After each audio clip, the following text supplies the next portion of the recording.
What's up viewers? What's up keepers? It's me, Chi. Welcome back sa channel ko. Tara samahan nyo sa panibagong vlog. Pero bago ang lahat, alam nyo na yan, papasukin natin ng intro. Intro, pasok.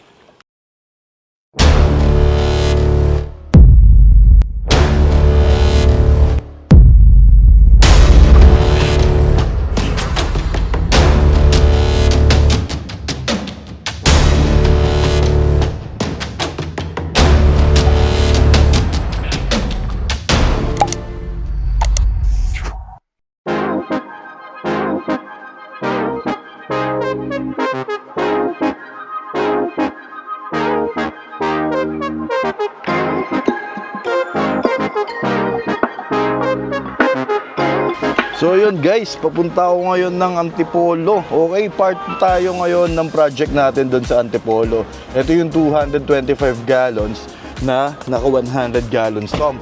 So yun, part 2 nga tayo guys dahil nung nakaraan doon namin binuo. So ngayon, babalikan namin para linisin yung excess silicone, tapos tapusin yung mga kailangan pa namin gawin, kagaya ng mga piping, paglagay ng accessories at kung ano-ano pa.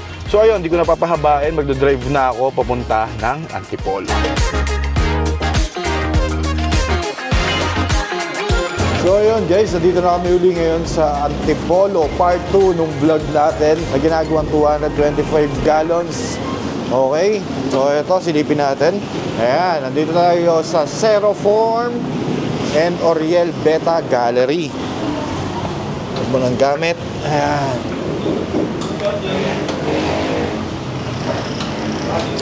Aquarium natin, tuyo-tuyo na. Dumumi nga lang, nagalikabok, hindi namin natakpan.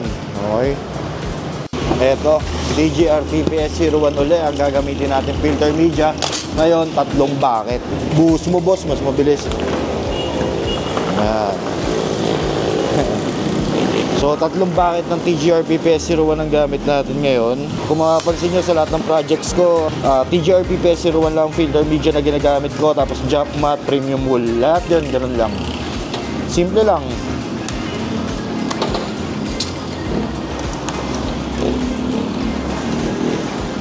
Okay, tapos social meron ng pambukasan na glass strip kasi napakahirap buksan na ito napakatigas, may ganun na iyon kasi mahirap pa rin tigas dagdagan mo pang konti.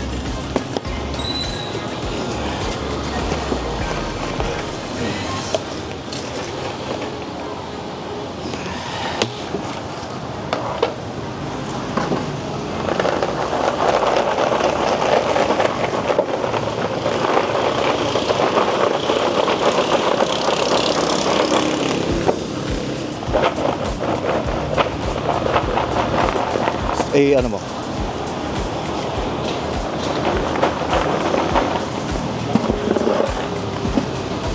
Tuloy lang namin to.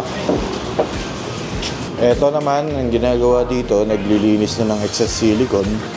Ayan, syempre si Master Jun na naman ang ating kasama. Magsawa kayo sa mukha ni Jun. Puro mukha ni Jun ang makikita nyo sa mga Monster Tom project ko.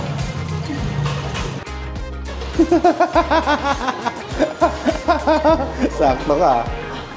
Puntog ka.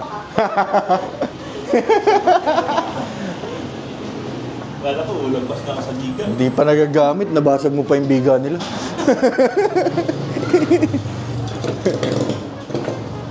Okay, habang naglilinis si Jun, pakita muna natin yung mga beta dito.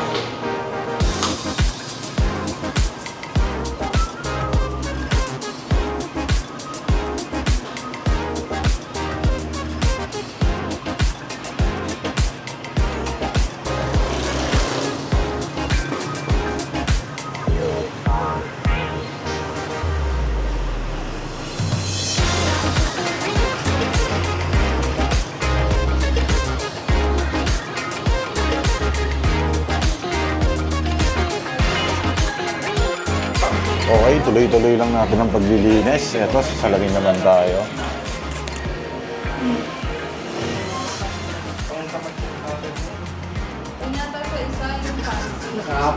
May hawakan. Dapat pinadala mo sa akin yung ano, yung pang squishy. Dami ko nun sa bahay. Hindi, yung pang ano sa salamin ng kotse, yung mga ganun. ginagamit ko panlinis ng... Sticker. Hindi, panlinis ng salamin ng aquarium. Yung viewing glass ko. Para malinis. Yan.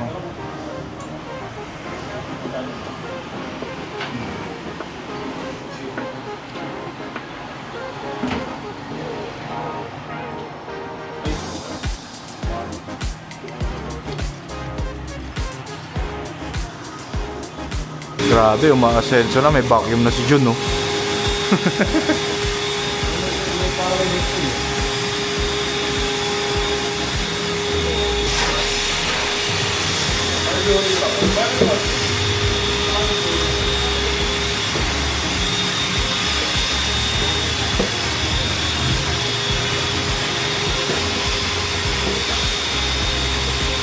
Ayan, malinis-linis na. Pwede na kami magpwesto ng aquarium tapos lagay na ng tubig.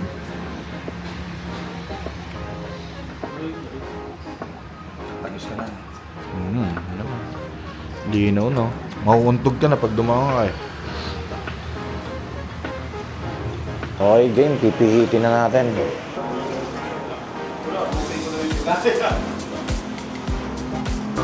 So, yan yung advantage ng plastic. Yung, ano ba yun nakalagay? Yun nakalagay sa stand. Hindi ko alam yung tawag doon. Basta yun. Kaysa sa goma. Ayan. Pwede i-move. Pero pag may tubig, di na kaya syempre. So yun, maglalagay na tayo ng tubig habang nag-fix tayo ng mga piping tsaka ibang accessories. Kaya ano mo, isang ikot.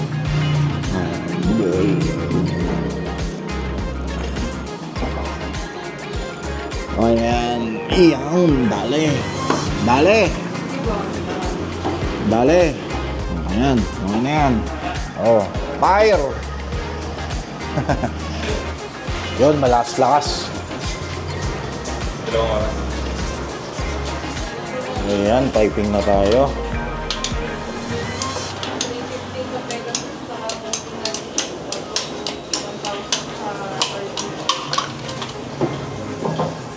So ayun, gaya ng 75 gallon sump, ganun din. Meron din tayo na itong tray.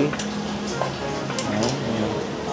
Tapos sa tubig naman, ayan, waiting lang tayo umangat ng konti para malaman natin kung level.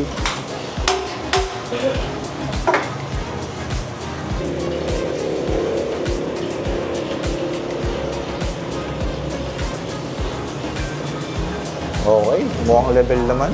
Level ang flooring nila, kaya wala tayong magiging problema. Ayos, so tuloy lang namin ang gawa. Dalagang ko kayo sa update. Okay, so yun guys, habang waiting game tayo, dahil nagpupuno kami ng tubig, bigyan ko lang kayo ng idea dito sa mga ginagawa namin project. Nagsusunod-sunod yung mga project kasi natin. At medyo marami rin yung mga nagtatanong kung magkano, at kung pwede bang i-deliver sa ganun. So eto, bigyan ko kayo ng idea. Dito sa mga ganitong klaseng aquarium na 6 feet by 2 feet by 2.5 feet, siguro more or less 80 to 100,000 daabutin yung ganitong project. Depende po yan sa mga ginamit nating accessories, sa location, tas kung ano-ano pa. Sa project naman, hindi naman required talaga na nakasub kayo, pero ako, highly recommended ko talaga na gumamit ng sump. Okay, yung sump po na nasa baba, sa mga ganitong klaseng project, at least 6 feet or standard 100 gallons. Okay? So kung meron kayong mga ibang katanungan, pwede kayong mag-message sa Facebook ko na Owen Arrow Keeper para mas mabigay ko sa inyo ng detalyado yung mga ganitong klaseng project. Meron din tayong mga aquarium na merong cabinet. So iba. Pwede tayong gumamit ng trickle filter, pwede tayong gumamit ng canister filter. So hindi tayo nakafocus lang sa sump filtration. Okay? Singit ko nga rin pala yung view products dyan. Yan, sa YouTube natin. Click nyo yan kung meron kayong hinahanap na gamit sa Shopee. Okay? So ayun. Balikan ko kayo mamaya sa ibang update. So ayan, nilalagay na natin yung mga drop mat. Avatar height.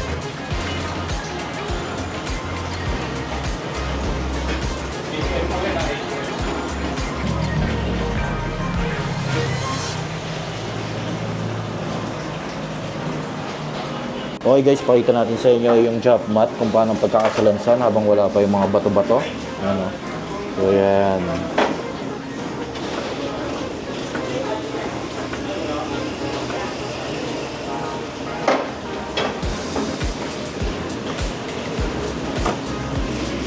Tatlo mo lang dyan, dito apat-apat. 11 yan eh. Gitna mo na lang yan. Yan.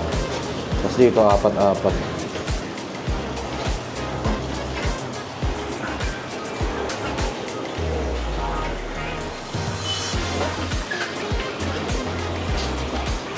Yo, what's up? So ayun guys, ito naman yung mga gagamitin natin ngayon. Jeva 9970, tapos HY309. Okay. Gagawin natin yung HY309.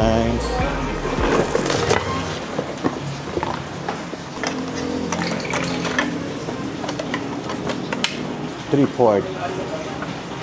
Silaban mo na yan. Inita mo na. Okay, so yun, ginabi na naman tayo. Alas 7 na ng gabi. Waiting game pa rin sa pagpuno ng tubig ng aquarium. Okay, so eto. And, eto. Pasok tayo, pakita natin sa loob. Si Jun namimili na ng beta.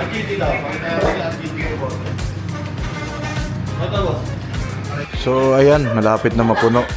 Ayan, bumababa na pa rin tubig. 350 lang din. O 600 na lang daw ng dalawa. Okay game, magkakabit na tayo ng ilaw. Siyempre, costed pa rin. Si June nagla-live selling, no? Kumikickback ngayon, no? Nagla-live selling na ng beta. Sumaidline na, di nagagawa ng takto. Kabila dulo. 1.5. Murang-mura na. Kabila dulo. Ay, ito na nag-break mo na po. Pag ako pumili, pinakamahal. Magkano pinakamahal? 2.7 daw. Yun na agad. Oh, regular serve. Ayaw mo?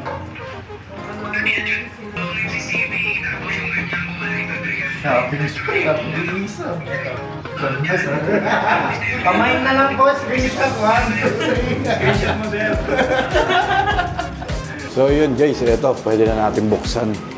Ilawan na natin yung aquarium. Iyon. May liwanag ang buhay. Tignan nyo nga. Yan o. Kita na. Meron lahat ng beta. Sabong-sabong sila dyan. Ayan, lapitan natin. Okay, so ayan guys, may ilaw na. So, yung setup nga ni Glenn is tagusan dun sa kabila. Kaya walang background. Kaya naging divider siya ng opisina nila. Tsaka etong beta gallery. Ayan. Tapos dito naman sa pagpuno, nasa second chamber na kami. Ayan, second chamber. Konti na lang. Then, iraran na namin yan. Sakto, papatuyo kami ng sealant. Tapos guys, eto maglalagay na tayo ng anti-chlorine natin. Gamit natin ngayon ay Fish Lab. Fish Lab? Fish Lab.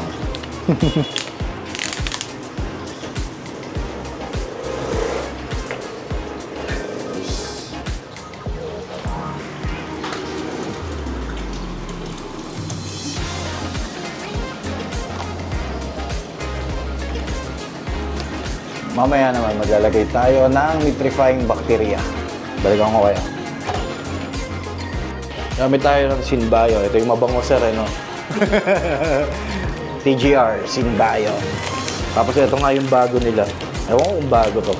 Basta, nakakatulong din to startup ng bagong aquarium. Pag natapos, yung pabilis mo ka. Bilis eh. Ayos, lagyan natin.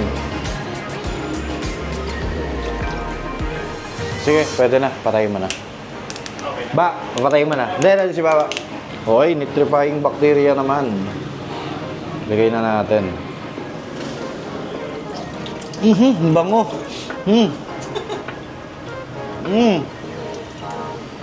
Grabe. Oo nga, no? Uy, dahil pala bata. Grabe, tapang. Submersible pump naman. Run na natin. Ayan. Yun. Makaandar na. Ito sir, na-rotate naman. Kung gusto mong babalang sa ano. Ayan. Kung ayaw nyo nang may nakikitang bubbles. Oo, kasi hindi naman monster ang alam mo eh. Ayan. Okay na. Pero meron yan. Wala talaga yan. Wala yan. Pero kayo, pwede nyo rin adjust yung pipe. Bakit kasi gusto ko Maganda maingay. O yan, tahimik lang. Kaso may ano pa tayo, Jebo. Grabe, tapang pa rin. Amoy pa rin sinitripahing bakterya. So, Jebo 9970 rin. Airstone lang gagamitin natin ngayon. Hindi na namin binigatan, hindi naman kasi arwana ilalagay. Tsaka baka mahirapan lang iangat. Airstone lang, di ba? Yung ingay. Parang feeling ko lang ulan sa labas. Sabi ko, pag nandito sila makakatulog. Pag sa baba. Kala niya lagi may bagyo. Ako rin eh, mas gusto ko eh. Para akong nasa spa. Yung bagsak ng tubig. Wala ka na sa ano. Ito may tunog pa, yun lang ang tumutunog. Pero dito wala. Yun okay lang. Kasi matatakpan din ng ano eh, cabinet. Maganda yung medyo nakaangat, hindi siya mga hanggang dito lang. Lalo pag nakakabinet, no? Okay, so ayan guys, running na. Mga ilang minuto na rin. So ito nga ang gusto ni client. Ganyan yung setup. Medyo tahimik. Tapos lalagyan daw nila yan ng floor to ceiling. Yun, na cabinet canopy. So ang ganda ng kakalabasan na ito. Excited na ako. So ang gamit natin submersible pump dito, HY309 lang. Dahil nga gusto nila is hindi ganun kalakas. PGR PPS 01, jump mat and premium wool. Tapos nitrifying bacteria natin, yun nga. Ito ilaw natin, Cosmic T12 5 row na white. Okay. Jebo 9970. Ayan, all goods. So ayun guys, tapos na tayo. Nagawa na natin yung part 2 ng 225 gallons natin dito sa may Antipolo. Kung gusto nyo ng mga gantong klaseng aquarium, message nyo lang ako sa Facebook, mga monster tank. Pwede yan, may iba't iba tayong klase. Meron tayong mga may cabinet, pwede tayong gumamit ng iba't ibang klaseng filtration. Depende yan sa budget nyo, okay? Message nyo lang ako sa Facebook na Owen Arrow Keeper. Usap tayo guys. So ayun, bigay nyo lang sa akin ng detalye ng aquarium na gusto nyo para mapag-usapan natin kung magkano at kung posible ba sa budget nyo, okay? So ayun, maraming salamat sa mga nanood and maraming salamat din kay Boss Kino and sa wife niya sa tiwala. 225 gallons ang pinagawa niya sa atin, okay? So ayun, maraming salamat din sa mga nanood, and kung bago lang kayo sa YouTube channel ko, pwede kayo mag-subscribe, share nyo na rin at i-like ang mga video ko, okay? Maraming salamat. Bye-bye.